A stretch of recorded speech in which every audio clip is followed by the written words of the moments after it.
Guru Stu joins us this morning, and we got some breaking news, don't we? Yes, we do.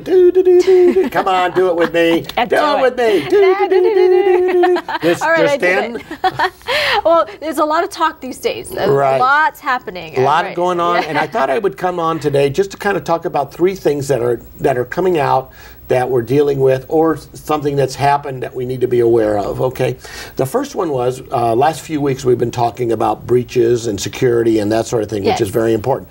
Well, on April 20th, Sony, anybody who had a PlayStation or a PlayStation 2, anybody who was using the Sony network, okay, they got hacked into.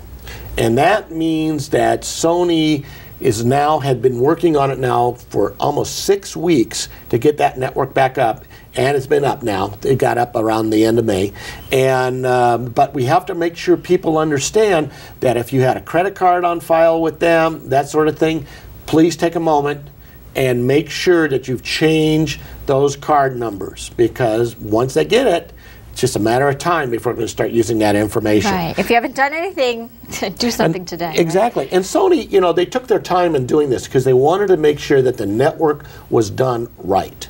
You know, so that's why it's taken a little bit longer. And it's not just Sony. Think about all the other companies that have watched this and realized that maybe we'd step up our security a little bit in dealing with that. So just for people out there, just kind of a warning.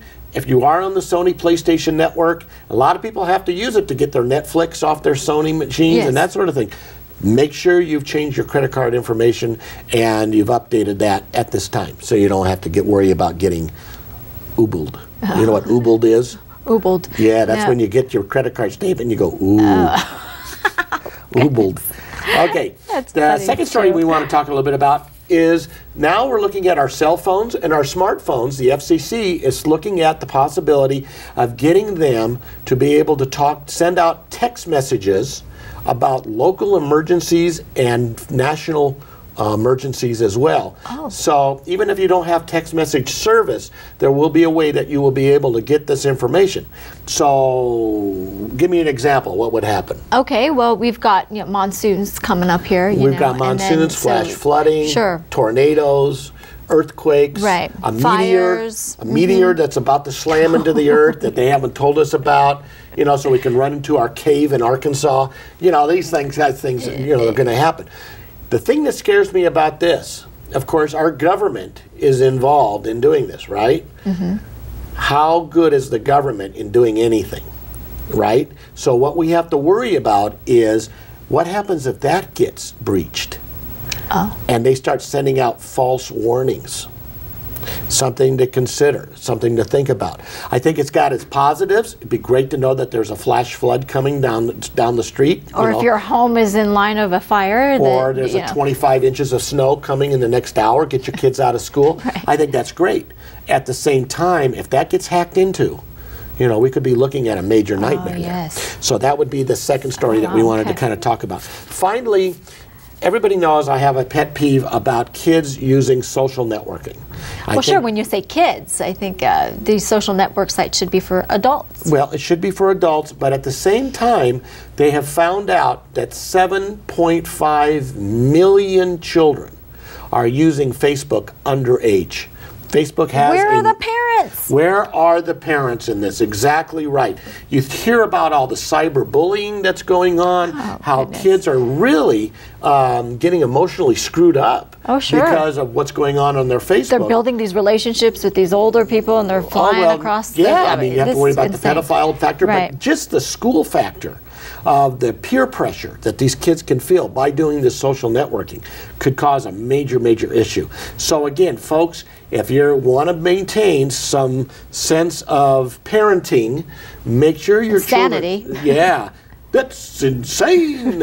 What we want to do is make sure that your children, if they're underage, and I usually say if they're under 17 years of age, that's a good age.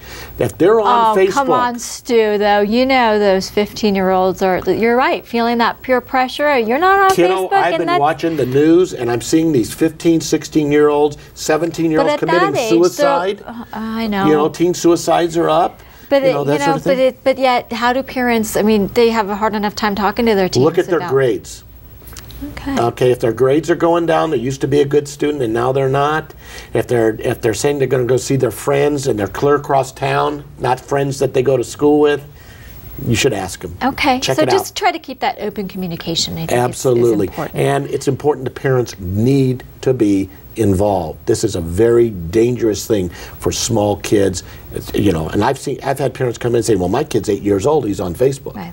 That's very dangerous. And you know about this because he has 3 grown children of Right. their own, and you've been through that process. And Yeah. you know, so hey, if you need some counseling or something, you need some help, or even parenting. You know, it's always nice to talk to another parent about, hey, listen, I'm Absolutely. going through this. What I need some help, or hey, I've got issues with my system at home. And What also can we check do? with the schools. You know, maybe they have a brochure on how to protect these children better. Okay, good. Thank you. You're welcome. All right. Have a great summer. Or it's coming up here It's pretty soon. getting hot. Yes. Yes. All right. Sandia Computers, 3625 Wyoming Boulevard. Stop by the shop there or give them a phone call, 332-7777. And Guru Stu, you can catch him on 1550 Kiva. That's Saturday morning at 9 a.m.